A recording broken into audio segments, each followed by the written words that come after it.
Welcome back to my channel. Today's video we're going to be doing quite a different scene, another watercolor. This is the reference that I'm going to be doing, and I'm using the Bockingford rough paper. So the first few things I want to talk about is first of all, carefully choosing a reference, plan out your composition, and also imagine the finished painting in your head before you start. And then last of all, using artistic license. So first of all, you want to choose a reference, something that will possibly stretch you, give you a bit of a challenge, something that is not going to be too easy but be a bit of a challenge so that you can learn and grow. And the next thing you want to do is plan out your composition. Oftentimes you want to think about how you're going to do this. You're going to use ink, you're going to have it really loose, all those sort of things. You got to think about how you want to go about doing the painting. So it depends on what type of painting it is, what scene, which will be best suited to the approach that you're going to use. And oftentimes it's really helpful for me to imagine what you want your painting to look like. You've got in your head the finished painting already in your head, what you want it to look like.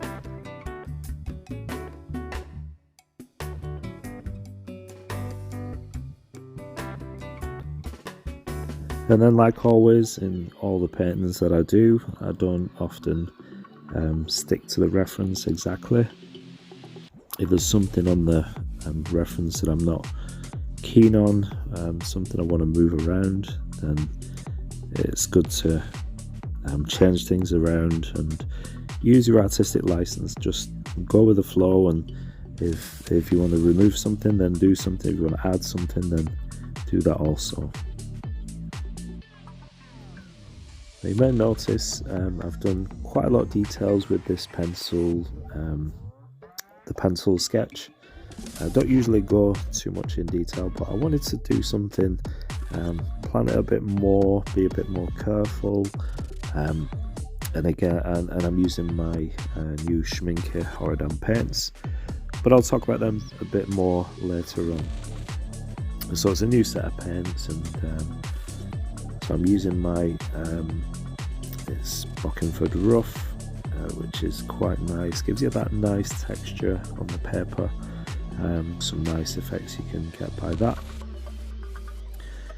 And I'm just adding my first wash. So most of this is green, and I'm using, this is olive green yellow.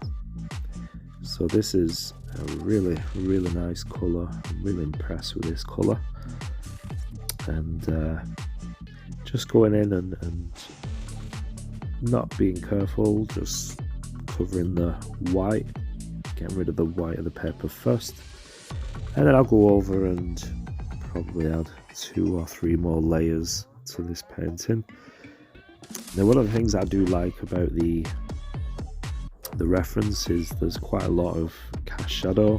It's quite a nice sunlit day. And this is actually a photo that I did take, and I'm trying to remember where it is. It was a castle that we went to, and I seem to think it was somewhere near Shropshire. And it just on the top of a hill. It's mostly ruins. It wasn't actually that impressive. The castle itself, there wasn't much there, but I was impressed with the view. So this is a picture that I've had for quite some time, and I wanted to paint this for a while, and I just thought, why not just give it a go. So I got this printed off, and so it's easier to sort of follow, use the reference. But like I said before, I'm not going to copy the reference exactly, just as close as I need it to be. But obviously, I can move things around, I can tweak things, I can leave things out, whatever I want to do. But this is the reference that I'm going to be using as a base. So I really do like the colours. I like the green, I like the greenery.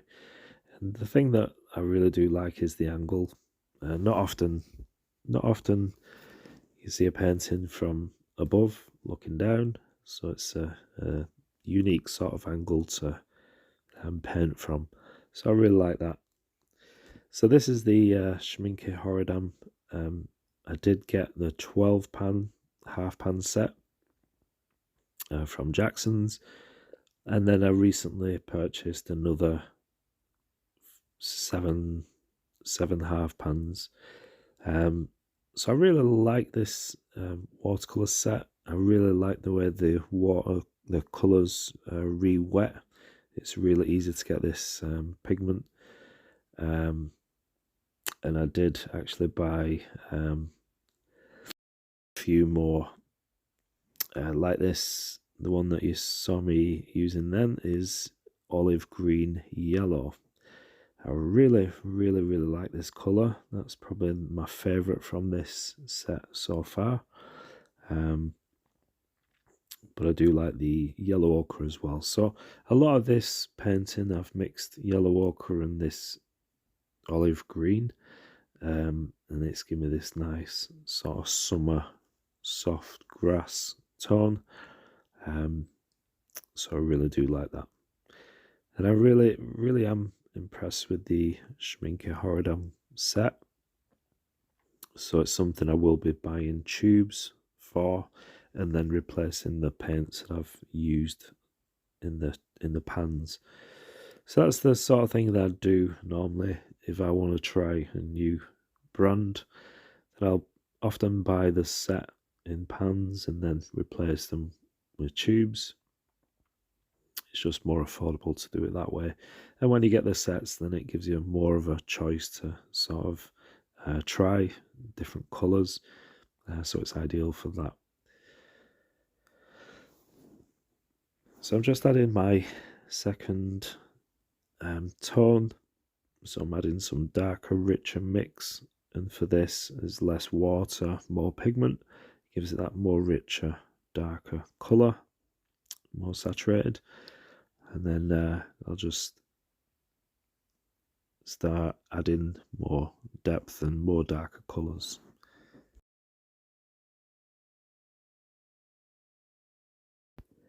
You may have noticed in my voice I've got a little bit of a sort of chesty cough. I'm fine other than that, just a bit throaty.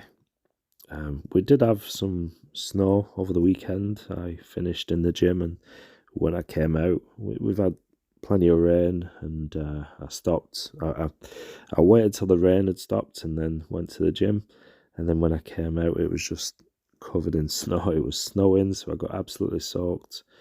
I was really wet and cold, and it's just been a really cold couple of weeks. And not only that, I work in a chiller, so it's like a massive big fridge that I work in 8 hours a day. So I think that's got onto my chest. So if you are wondering why I sound kind of off, that's all it is. But other than that, everything's okay. So I really like the buildings in this scene. You can see the bottom sort of right is quite heavily cast in shadow. So it's really quite dark. And I'm just using sepia brown, a bit of ivory black, a little bit of blue, a little bit of red, all together just to make this really dark, rich shadow mix. And I'll probably be using that as well on the shadows on the trees. So just carefully going around, and this will give me the definition of the roof and separate the tree line as well. And then you got this nice end of the first building with the chimney. Just defines that as well. So just adding darks now into the trees, and you'll really see how this makes the painting pop, especially once I get the shadow from the hedgerows on the road, and add the road in as well. It really sort of, for me, it was like almost when you paint buildings, when you add the windows to the buildings, that just sort of gives the life to the scene.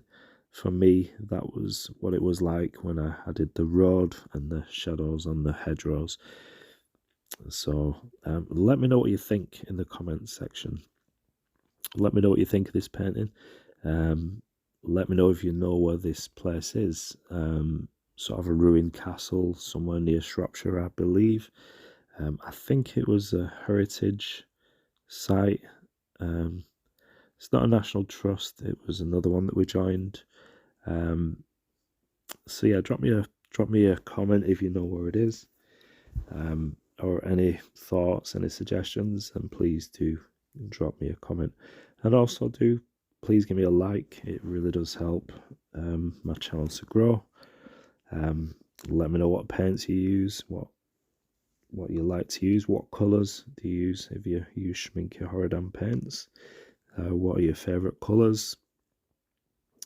Just let me know. So there's coming quite close to the finish. I really do like this stage when I'm adding the shadows and the darks. It really does help the painting to pop. It just gives it a 3-dimension sort of look, and it gives it a nice real sort of a real look to it. So that's why sometimes you just gotta keep going, keep adding layers, and it just starts to work when you see things sort of come together. And I think towards the end I'll be using pen and ink just to add a little bit more detail and define maybe the buildings, and just make more sense of that.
Just strengthening up some of the colours that I've got down for the fields.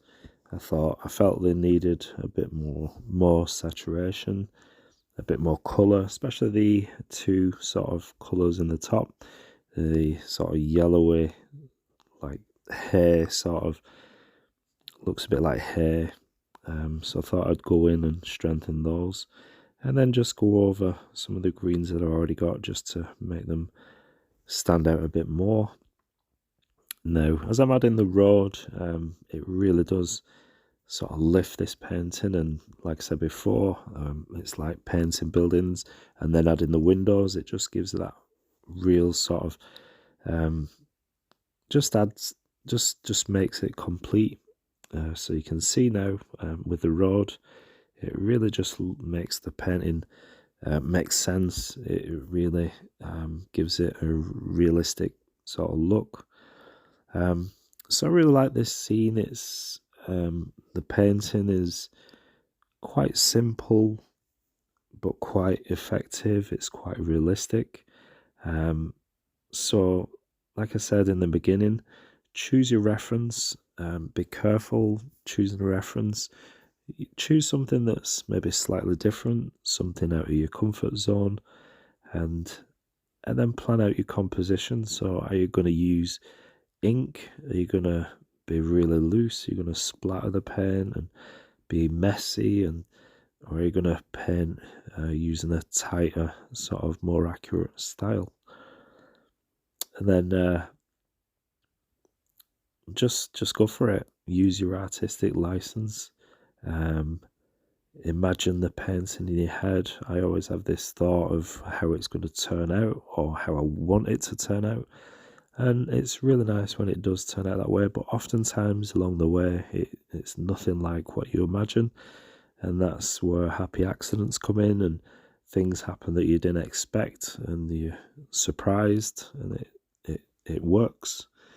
So that's some of the things that I really like to do in watercolor. It's really a really nice medium because of that. It's quite unpredictable at times. And I'd also said, just don't fight the medium. Just don't try and force it to do what you want it to do. Just let it do its thing, let it run, let the water move the pigment around, let the pigment mix on the paper. And oftentimes, I know I've said it before, less is more in watercolour. It really is. You don't want to mess around too much. Once you get the colour down, just try and get it without messing too much with it, without moving it too much. And you get that nice, fresh, sort of organic feel. So there you go. Let's take a closer look at this painting. It's quite simple, I think it's quite effective. You see, I've not gone overboard with details. I've not gone for exact. But I've enjoyed doing this scene, and I think I've captured the scene quite well. Let me know what you think. Please give me a like, leave me a comment. Thanks for watching, and I'll see you in the next video. Bye-bye.